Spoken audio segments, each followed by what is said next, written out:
Ansbach is by far one of the coolest NPCs inside of Shadow of the Erdtree. We're going to quickly go through his entire questline, how you can get all of his different weapons and his entire armor set, along with his unique Ash of War. There's a couple different ways you can progress this questline, which I'll talk about here shortly. So let's get into it.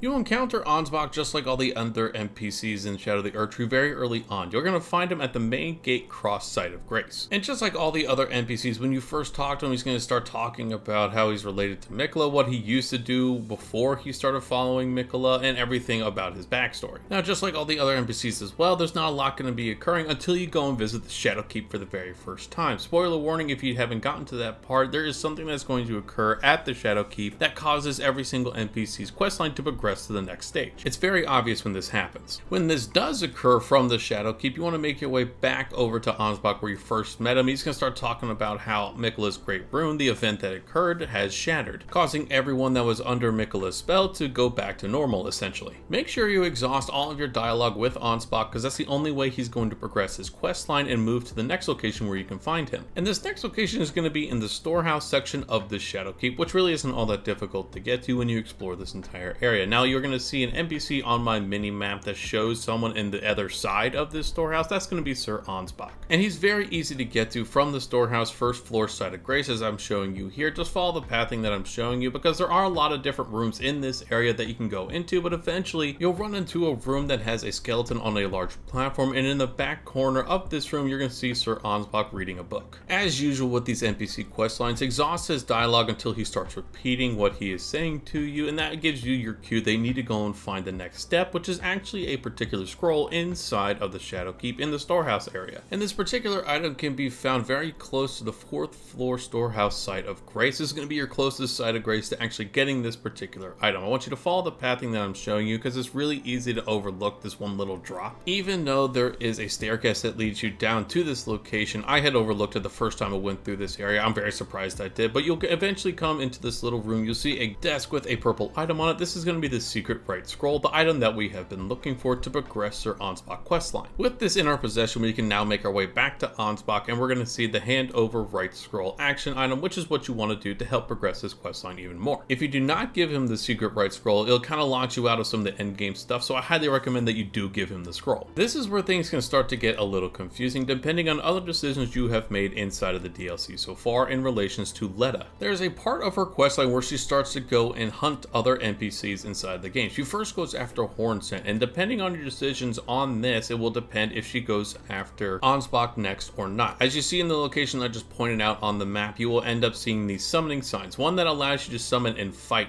with Needle Knight, Letta, or to summon and fight with Hornsent. You can also choose to ignore this fight entirely as a third option. To keep it simple, if you choose to fight and defeat Letta, you will not have to worry about her going after Ansbach. If you choose to fight and kill Hornsent, you will have to worry about Letta going after Ansbach. And the same thing occurs if you do the third option and straight up ignore this fight, because she will realize that Hornsent isn't a threat and then go after Ansbach instead. For the sake of this video, we're going to assume you kept Letta alive and now she's going after Ansbach. So to catch us back up with Ansbach, you have progressed his storyline enough to where he leaves this location after you have given him the secret right scroll. You have also progressed enough to where Letta is now chasing after Ansbach to try and kill him. Once Ansbach leaves from this location after you hand over the secret right scroll and you exhaust all the dialogue, you're going to see those two same summon symbols in this area. One option to fight with Letta, one option to fight with Ansbach, and of course the third option, just ignore the fight, except this time if you ignore the fight there are consequences later on. And these consequences are determined if you gave him the secret right scroll or not. I gave him the secret right scroll and I skipped the fight using the third option, and he was able to be summoned at the final fight and at another fight against Letta. Now if you do not give him the scroll and you skip this fight, he will not be able to be summoned in the later game. Now if you choose the option to help Letta, you will get Ansbach's entire outfit along with his longbow. And in contrast, if you help Ansbach, you will get his longbow, not his full outfit, but you will get a rune of Letta that is worth 40k runes. Once again, for the sake of this video and progressing the storyline to its complete end, we're going to say that you did give him the scroll and you progressed by not picking a side in this fight and skipping it entirely. Now with our decisions made, we make our way all the way to the final area of the game and into the cleansing chamber ante-room site of Grace, where you're about to interact and fight against Letta and and her allies. Once she is done talking and you're now able to enter into her room to challenge her and her allies, you will see some summon areas in this location where it really depends on what you had done throughout your playthrough of this DLC. For example, I progressed the Allier's questline to allow me to summon him for this fight and for the final boss fight, and the same thing goes for Ansbach. You have completed Ansbach's questline up to this point if you're able to summon him. Now, this is not to say that you have to summon Ansbach for this fight. You're more than welcome not to summon him. It just helps out with the fight, and it doesn't stop you from progressing his questline to the end. Once you have defeated Letta and her allies, however you wanted to fight them, with or without Ansbach, you could take a lift up to the final boss arena and you'll see Ansbach waiting for you just at the top of this location. Of course, you want to go and talk to him through the entire dialogue that he has, because it kind of completes some of the narrative around him, but it also ensures that he is now summonable for the final boss fight and progresses him that last final bit to make sure you can get the final rewards of this questline. Now, with this dialogue finished, you can move on to the final boss, which I'm not going to cover the final boss fight in this video so that you guys can actually enjoy it yourselves, but when you get to the front of the gate where you're able to go into this final boss fight, you'll see the final golden summon sign where you can summon Ansbach. This is not required at this point. He is very helpful in this fight in my opinion, so I definitely recommend summoning him. All that is left is to defeat the final boss of the DLC. Once you have done so, rest at the site of grace that spawns and you'll see Ansbach near the entrance with all of his armor, his scythe, and his very unique incantation on his body. And as you can see, his final outfit and scythe attached to all this looks amazing. It's definitely one of the cooler looking sets in my opinion, and the scythe itself looks amazing. Definitely one of the cooler weapon designs in my opinion, and the Ash of War that you get on this is very unique as well. It's not something that has a lot of power behind it, but allows you to very quickly step out of the way of other people's attacks. As you can see, it's a very quick backstep that smoothly transitions to a heavy attack or a standard attack with this scythe. The incantation that you get with his entire outfit is basically one of the slashes that you see from Moog, so it's nothing super unique. It's basically just one line through the air that does blood damage, so I wasn't going to portray it here so that we could focus more on the weapons and armor and the stats that go around that, because there are some unique things about the armor that I want to touch on. But first, let's talk about the scythe and the requirements around it, which isn't a lot. It does scale fairly well when you do upgrade this. It also has a higher level of blood loss buildup, which is very nice, I think, especially if you're going with an arcane bleed build, which I know a lot of people are doing lately. The armor set itself doesn't have a whole lot of resistances. It's more of a lighter build, a lighter weight armor set. Now, the body does have some higher magic, fire, lightning, and holy resistances, as you may see compared to some other lighter armor in the game, but there are of course other armor sets that do a way better job of this in the game. Now, the unique thing about this armor set that I wanted to touch on is when you actually look a little bit more into some of the pieces of this armor set, it enhances Blood Oath and Dynastic skills, which is great if you want to use Blood Oath skills. This is also a stat boost that occurs on every single piece of this armor set, so it does scale fairly well if you want to actually use this armor set for that scaling around Blood Oath. That is the conclusion of one of the best NPCs in Shadow of the Erdtree, in my opinion. Sir Ansbach is a fantastic questline, it's a fantastic story as well. I hope you guys found this walkthrough guide helpful. If you did, make sure to hit the like and subscribe buttons down below so I know that you did find it helpful, and let me know your favorite part or your favorite reward of this questline. I'm always curious about that stuff. Once again, I hope you guys did find this helpful,